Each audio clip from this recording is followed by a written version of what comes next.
Good evening students. हमारा subject है accounting for managers और आज हम मार्जिनल कॉस्टिंग का न्यूमेरिकल करेंगे और आगे का टॉपिक देखेंगे एब्जॉर्प्शन कॉस्टिंग। ठीक है, अब हमने मार्जिनल कॉस्टिंग में आज हम देख रहे हैं profit volume ratio. So what is profit volume ratio? Profit volume ratio क्या होता है? Profit volume ratio, what is profit volume ratio? ठीक है, कोई भी बिजनेस एक्टिविटी किस लिए की जाती है? सोलली किस लिए की जाती है? कि उसको प्रॉफिट जनरेट हो। ठीक है, अब प्रॉफिट कब जनरेट होगा? Profit is directly proportionate to sales. ठीक है, क्योंकि सेल्स आपके पास क्या लाती है? रेवेन्यू। अब रेवेन्यू से आपको क्या पता, रेवेन्यू से आपको पता चलेगा कि आपकी जब आप कॉस्ट प्राइस को डिटरमाइन कर लोगे और सेलिंग प्राइस को डिटरमाइन कर लोगे तभी आपको पता चलेगा कि आपका रेवेन्यू कितना है या आपकी प्रॉफिट कितनी है। क्योंकि फॉर्मूला क्या कहता है? Selling price minus cost price is equal to profit. ठीक है, तो selling price minus cost price is equal to profit. तो प्रॉफिट वॉल्यूम रेशियो, तो किसी बिजनेसमैन को जानना है कि उसका प्रॉफिट कितना परसेंटेज में है कि उसकी सेल्स के प्रोपोर्शन में। ठीक है, तो उसको बिजनेस एक्टिविटी जो वो कर रहा है तो उसको कितना परसेंटेज वो प्रॉफिट निकाल रहा है। जैसा कि हमने बताया पहले भी पढ़ा है कि एक्सपेक्टेड प्रॉफिट और बिजनेस के प्रॉफिट में डिफरेंस होता है। एक्सपेक्टेड प्रॉफिट कितना है? मान लो मैंने कोई बिजनेस एक्टिविटी करी तो मैंने बोला कि मेरे पास 55% प्रॉफिट होना चाहिए। ठीक है, हाफ ऑफ द प्रॉफिट होना चाहिए और मुझे प्रॉफिट जनरेट हो रहा है 33%। राइट, सो ये है एक्सपेक्टेड और ये है नेट प्रॉफिट। नेट प्रॉफिट कहाँ से जनरेट होता है? नेट प्रॉफिट हमेशा जनरेट होता है हमारी ऑपरेशनल एक्टिविटीज़ में से। जब हम ग्रॉस प्रॉफिट में से क्या करते हैं? ग्रॉस प्रॉफिट में से हम स्टूडेंट क्या माइनस करते हैं? ग्रॉस प्रॉफिट में से हम टैक्सेस को माइनस करेंगे तो हमारा क्या निकल आएगा? Net profit. ठीक है, अब हम एक न्यूमेरिकल देखते हैं कि मान लीजिए हमारी सेल्स जो है वो है 60,000। सेल्स के बाद वेरिएबल कॉस्ट है 30,000। वेरिएबल कॉस्ट है 30,000 और फिक्स कॉस्ट है हमारी 15,000। फिक्स्ड कॉस्ट है 15,000। राइट, सो अब हम क्या देख रहे हैं कि सेल्स हमारी है 60,000, वेरिएबल कॉस्ट है हमारी 30,000 और फिक्स कॉस्ट है हमारी 15,000। अब हमको निकालना है ब्रेक इवन पॉइंट या प्रॉफिट वॉल्यूम रेशियो। ठीक है, जिसके लिए हम ये न्यूमेरिकल कर रहे हैं कि प्रॉफिट वॉल्यूम रेशियो हमारा क्या होगा। दूसरा, प्रॉफिट वॉल्यूम रेशियो जब हमारा निकल आएगा ना तो प्रॉफिट वॉल्यूम रेशियो के बाद हम क्या करेंगे? ब्रेक इवन पॉइंट, BEP, ये बहुत इंपॉर्टेंट है। आप इसको चाहे नोट डाउन भी कर लीजिए। ब्रेक इवन पॉइंट ये अक्सर थ्योरेटिकल भी पूछा जाता है और इसमें बरकतुल्लाह यूनिवर्सिटी में इसके ऊपर आपके पास न्यूमेरिकल भी आता है। Break even point, break even point क्या होता है? ब्रेक इवन पॉइंट वो पॉइंट होता है वो जहाँ पर बिजनेस जो है वो नो प्रॉफिट नो लॉस में आता है। ठीक है, कि मुझे इतने की सेल चाहिए ही चाहिए, अगर इतने परसेंटेज की सेल्स मेरी नहीं होती है, इतना सेल नहीं आता है तो मैं बिजनेस को कैरी डाउन नहीं कर पाऊंगा। बिजनेस को कैरी डाउन नहीं कर पाऊंगा मतलब मेरा बिजनेस जो है वो शट डाउन हो जाएगा। सो इस स्थिति से बचने के लिए बिजनेसमैन क्या करता है कि वो अपना ब्रेक इवन पॉइंट निकालता है। ब्रेक इवन पॉइंट कब निकलेगा? सबसे पहले एक्टिविटी होगी हमारी प्रॉफिट वॉल्यूम रेशियो की। ठीक है, प्रॉफिट वॉल्यूम रेशियो की। अब वॉल्यूम मतलब क्वांटिटी ऑफ सेल्स। सिंपल है कि वॉल्यूम का मतलब क्या होता है? क्वांटिटी ऑफ सेल्स, कि मैंने कितनी क्वांटिटी ऑफ सेल्स करनी है तो उसमें मेरा कितना प्रॉफिट आएगा। ठीक है, अब पीवी रेशियो, पीवी रेशियो जो होता है प्रॉफिट वॉल्यूम रेशियो, इसका फॉर्मूला होता है contribution into 100 divided by sales. ठीक है, contribution into 100 divided by sales. अब ये कंट्रीब्यूशन क्या है? हिंदी में हम इसको क्या बोलते हैं? योगदान। ठीक है, तो कंट्रीब्यूशन, कंट्रीब्यूशन का मतलब होता है कॉस्ट को ही कंट्रीब्यूशन भी बोला जाता है, लागत। ठीक है, ये एक इंडस्ट्रियल टर्म है। अकाउंटेंसी में हम कंट्रीब्यूशन को क्या बोल रहे हैं स्टूडेंट, कि कंट्रीब्यूशन मतलब मेरी कितनी कॉस्ट का कंट्रीब्यूशन है मेरी सेल्स के प्रोपोर्शन में, तो मैं क्या निकाल लूँगा, पीवी रेशियो निकाल लूँगा, प्रॉफिट वॉल्यूम रेशियो निकाल लूँगा।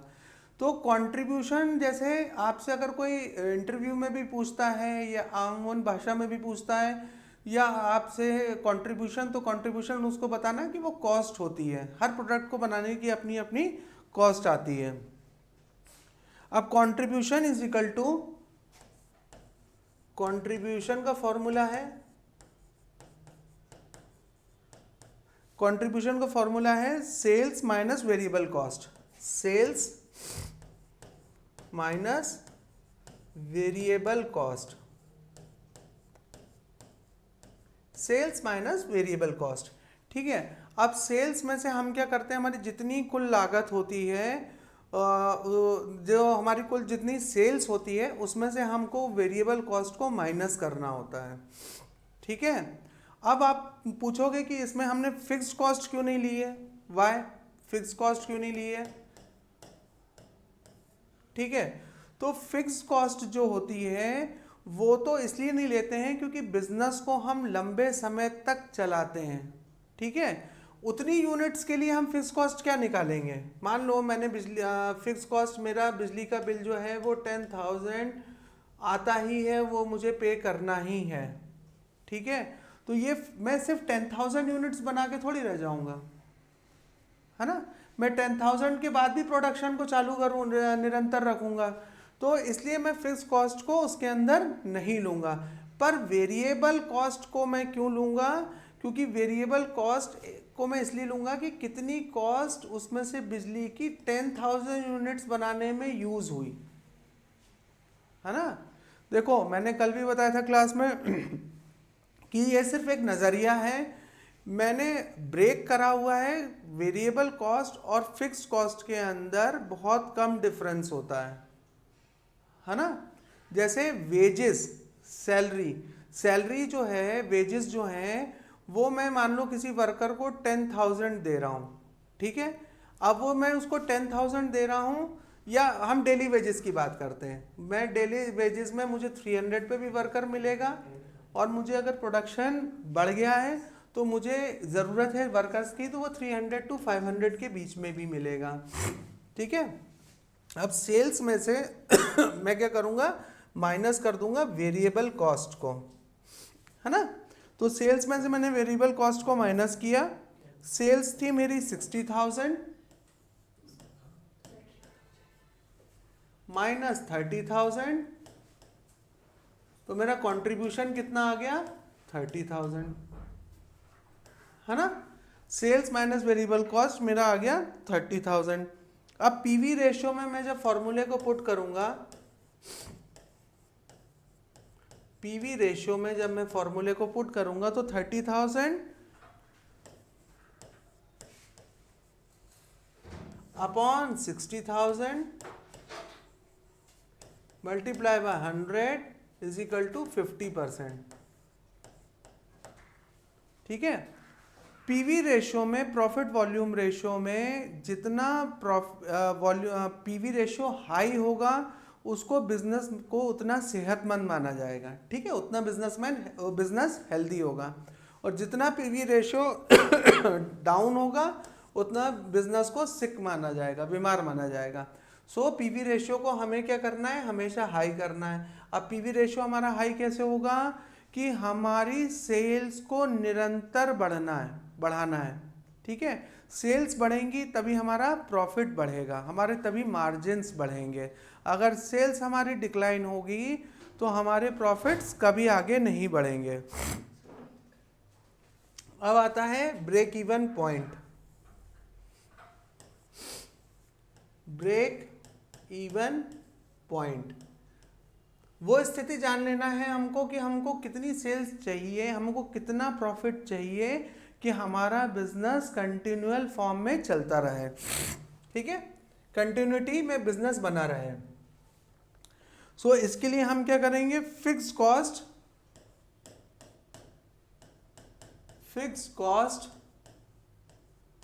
Upon profit volume ratio.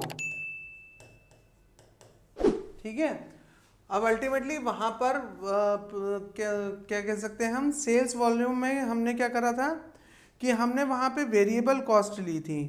ठीक है, और यहाँ पर अब हम क्या लेंगे, पीवी रेशियो में हम वेरिएबल कॉस्ट लेते हैं, तो ब्रेक इवन पॉइंट में हम क्या करेंगे, हम लेंगे फिक्स कॉस्ट। तो फिक्स कॉस्ट है हमारी 15,000 इंटू 100 डिवाइडेड बाय 50।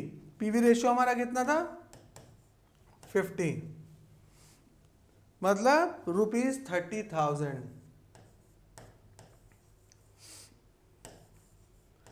ये मेरा ब्रेक इवन पॉइंट है। अब इस ब्रेक इवन पॉइंट पर मैं क्या करूंगा कि मुझे बिजनेस के लिए हर महीने कितना चाहिए, मुझे बिजनेस को रन करने के लिए 30,000 चाहिए है।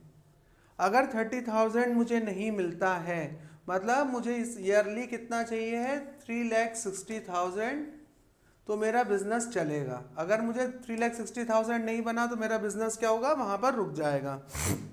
फिर आता है margin of safety. Margin of safety, margin of safety, margin of safety क्या कहता है कि ये 30,000 तो ठीक है, 30,000 में मुझे कितना मार्जिन रखना है तो मेरा बिजनेस चलता रहेगा, ऑपरेट करता रहेगा। नाम से पता चला मार्जिन ऑफ सेफ्टी। तो मार्जिन ऑफ सेफ्टी मतलब मैं कहाँ पर सुरक्षित हूँ, मेरा बिजनेस कहाँ तक सुरक्षित रहेगा। तो present sales minus present sales minus sales at break even point. वर्तमान में मेरी कितनी सेल्स हैं और मुझे कितनी sales at break even point कितनी निकल रही हैं।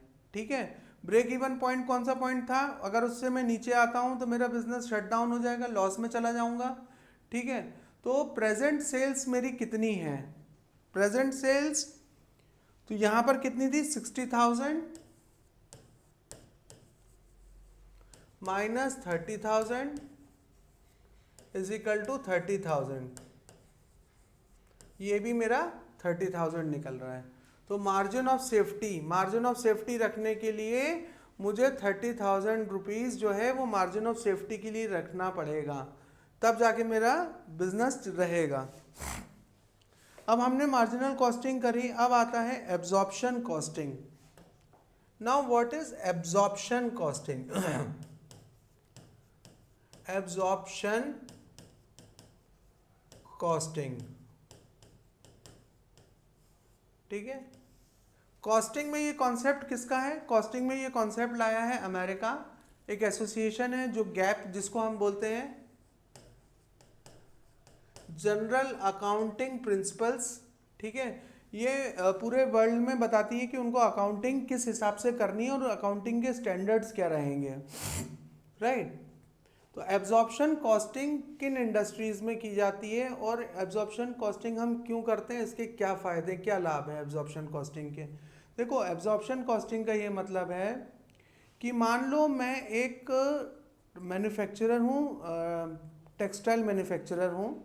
ठीक है, टेक्सटाइल मैन्युफैक्चरर में मैं क्या करता हूँ, स्कूल यूनिफॉर्म भी बनाता हूँ, ड्रेसेस, ठीक है, स्कार्फ्स भी बनाता हूँ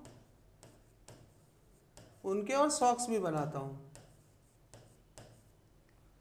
ये एक अलग चीज़ है, ये एक अलग प्रोडक्ट हो गया और ये एक अलग प्रोडक्ट हो गया।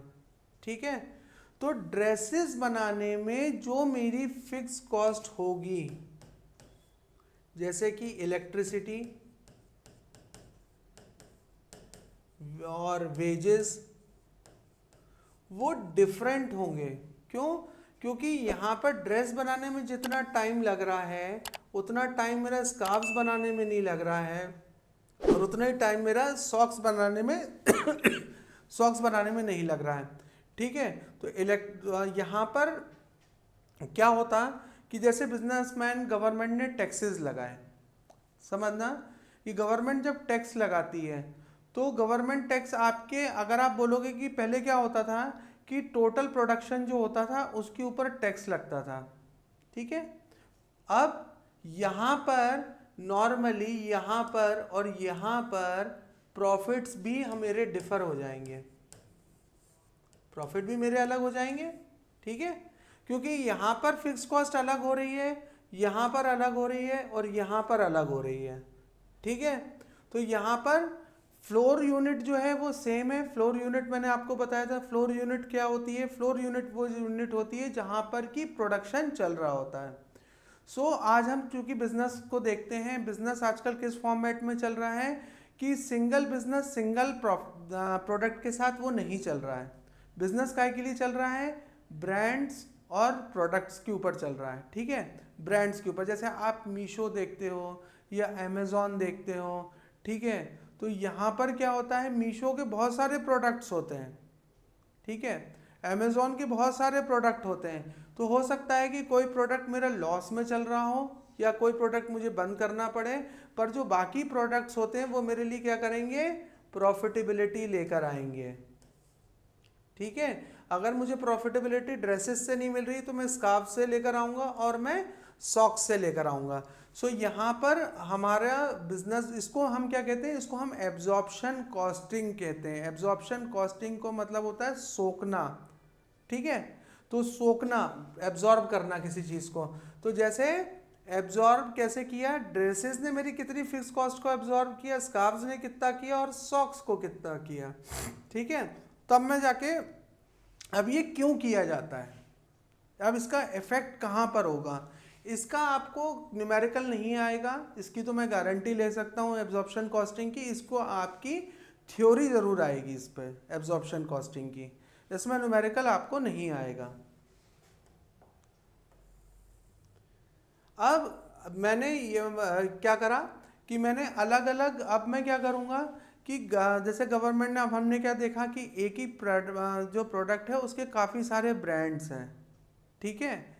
तो यहाँ पर प्रोडक्ट के ब्रांड्स होने के कारण उसमें प्रॉफिटेबिलिटी को हमने जज करा। अब ये हम क्यों करते हैं, क्योंकि हमको ये देखना होता है कि हमारे पास कितना स्टॉक बचा हुआ है, क्योंकि स्टॉक की एंट्री हम कहाँ करेंगे, स्टॉक की एंट्री हम करेंगे बैलेंस शीट के असेट साइड, बैलेंस शीट के असेट साइड हम एंट्री करेंगे, ठीक है। एसेट्स और लायबिलिटीज दो साइड्स होती हैं, स्टॉक हमारा क्या है, एसेट है, ठीक है। और एसेट क्या होते हैं, एसेट वो चीज़ होती है जिसकी ओनरशिप हमारे पास हो, जिसका स्वामित्व हमारे पास हो, उसको मैं एसेट बोलता हूँ। ये कैमरा मेरे स्वामित्व में है तो मैं इसको, ये मेरा क्या है, ये मेरी ऑर्गेनाइजेशन का एसेट है, क्योंकि इसकी ओनरशिप मेरी संस्था के पास है। ये डिजिटल बोर्ड एसेट है, क्यों है एसेट, क्योंकि इसकी ओनरशिप वीवी एजुकेशन सर्विसेज के पास है, ठीक है। लायबिलिटी कब होगा ये डिजिटल बोर्ड, लायबिलिटी तब होगा डिजिटल बोर्ड जब हमने इसको किराए पे लिया हो, ठीक है, या जिसके पास हमारे यूज़ करने के पूरे राइट्स ना हो, तो ये तब हमारे लिए लायबिलिटी बन जाएगा। अब चूंकि बैलेंस शीट में स्टॉक आएगा असेट साइड पर, है ना, तो स्टॉक ये एक इम्पॉर्टेंट पार्ट है, कंपोनेंट है असेट साइड का। मुझे इसकी एंट्री मस्ट है, मुझे स्टॉक दिखाना ही है कि मेरे पास कितना स्टॉक है। तो अब एब्जॉर्प्शन कॉस्टिंग क्या करेगी, एब्जॉर्प्शन कॉस्टिंग का इफेक्ट ये आएगा कि मैं जो स्टॉक का वैल्यूएशन करूँगा, ठीक है, तो स्टॉक का वैल्यूएशन मैं किस पे करूँगा, कॉस्टिंग के ऊपर करूँगा, है ना, तो कॉस्ट के ऊपर।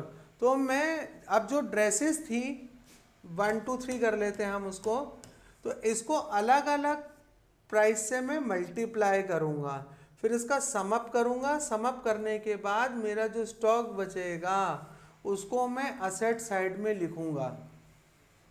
इसलिए करवाया जाता है क्योंकि देखो हमने अकाउंट्स में क्या पढ़ा है, फाइनेंशियल अकाउंटिंग में, कि हर चीज़ का डुअल इफेक्ट होगा। डेबिट है तो क्रेडिट है, अगर कोई चीज़ ट्रेडिंग अकाउंट में आई है तो वो P&L अकाउंट में आएगी ही आएगी, और जो प्रॉफिट एंड लॉस अकाउंट में आई है वो कहाँ पर आएगी स्टूडेंट, वो आएगी आपकी बैलेंस शीट में आएगी। जो मतलब क्रॉस में ज़्यादातर, और मैं एक और हिंट दूँ आपको कि कोई भी एंट्री, कोई भी आइटम एडजस्ट हमेशा क्रॉस में होता है, ठीक है।